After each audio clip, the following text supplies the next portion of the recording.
पूरी दुनिया में kidney fail, liver fail, stage 4 cancer, thalassemia को लाइलाज बोला जाता है। हम लोग क्या कर रहे हैं, आयुर्वेद, नेचुरोपैथी, होम्योपैथी और एलोपैथी, इसका इंटीग्रेशन करके हम दुनिया को रिजल्ट दिखा पा रहे हैं कि ये बीमारियां लाइलाज नहीं है, बीमारियां ठीक हो सकती हैं। कॉन्फ्रेंस रखी गई थी, क्या उद्देश्य था और किस चीज़ को, क्या लक्ष्य बनाए थे? देखिए, पूरी दुनिया में kidney fail, liver fail, stage 4 cancer, thalassemia को लाइलाज बोला जाता है। हम लोग क्या कर रहे हैं, आयुर्वेद, नेचुरोपैथी, होम्योपैथी और एलोपैथी, इसका इंटीग्रेशन करके हम दुनिया को रिजल्ट दिखा पा रहे हैं कि ये बीमारियां लाइलाज नहीं है, बीमारियां ठीक हो सकती हैं, बशर्ते आपको खाना पीना और लाइफस्टाइल को सुधारना होगा। तो हमारा जो हॉस्पिटल है, hymns hospital and institute of integrated medical sciences, इसकी एक नई ब्रांच मेरठ, दिल्ली NCR में शुरू की गई है। पहले सबसे पहला डेराबस्सी में था, फिर उसके बाद हमने लखनऊ में शुरू किया, नवी मुंबई शुरू किया और भी कई शहरों में शुरू किया। एक ही मकसद है, हर व्यक्ति को इतनी नॉलेज देना, इतनी ट्रेनिंग देना, इतना एजुकेशन देना कि वो बड़ी से बड़ी बीमारी को खुद हराए, क्योंकि हमारे शरीर में वो शक्तियाँ हैं। जैसे मैं बात करता हूँ, जो वेदों में लिखा है वो सत्य लिखा है, जो गीता में लिखा है वो सत्य लिखा है। तो वेदों में क्या लिखा है, ऋग्वेद में भगवान ने स्वयं कहा कि मैंने इंसान को अपनी छवि के रूप में बनाया। फिर यजुर्वेद में भगवान ने क्या कहा कि इंसान मेरी सर्वश्रेष्ठ कृति है।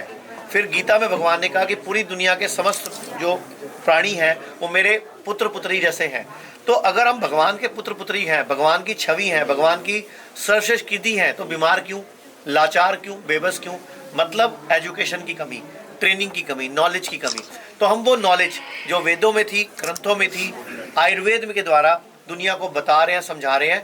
और बड़ी से बड़ी बीमारी, चाहे वो थैलीसीमिया हो, चाहे किडनी फेल हो, चाहे लीवर फेल हो, चाहे ऑटोइम्यून डिजीज हो या कैंसर हो, उसको ठीक करने में कर पा रहे हैं। लगभग कितने पेशेंटों का उपचार हो चुका है, कितने स्वस्थ हो गए हैं और कितनों का चल रहा है? लगभग 5,500 पेशेंट हमारे हिम्स के द्वारा हॉस्पिटल में एडमिट होकर पूरी इंडिया से, जिनका डायलिसिस कम हो चुका है या बंद हो चुका है, वो हैं। लगभग 15,000 पेशेंट ऐसे हैं जो घरों पे खुद रह के, बिना हमारे पास आए, अपने आप ही घर पे अपने आप को हील कर पाए हैं। और कम से कम 1.5 लाख के लगभग पेशेंट हैं जिनकी डायबिटीज़ रिवर्स हुई है।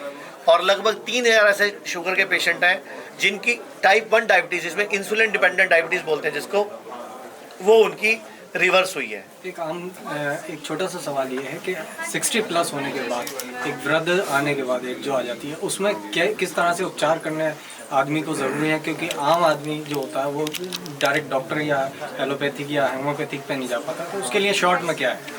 देखिए, जैसे जैसे उम्र बढ़ती है आपको अपना खाना घटा देना चाहिए। सारी बीमारियों की जड़ भोजन है, खाना है।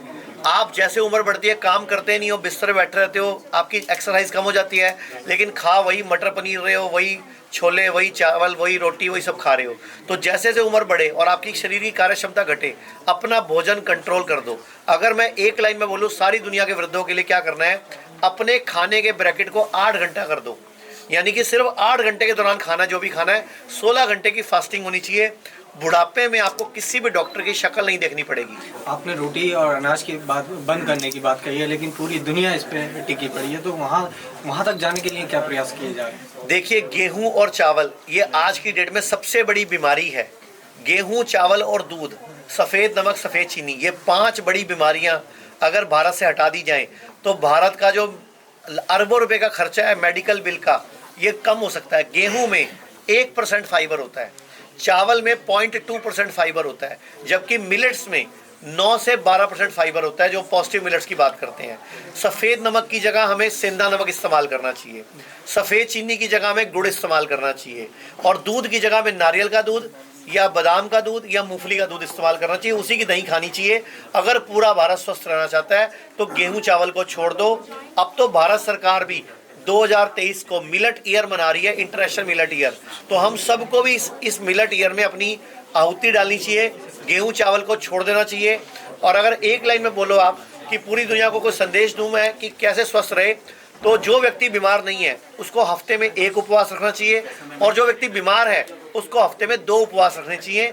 तो कोई भी बीमारी हमारा कुछ भी नहीं बिगाड़ पाएगी।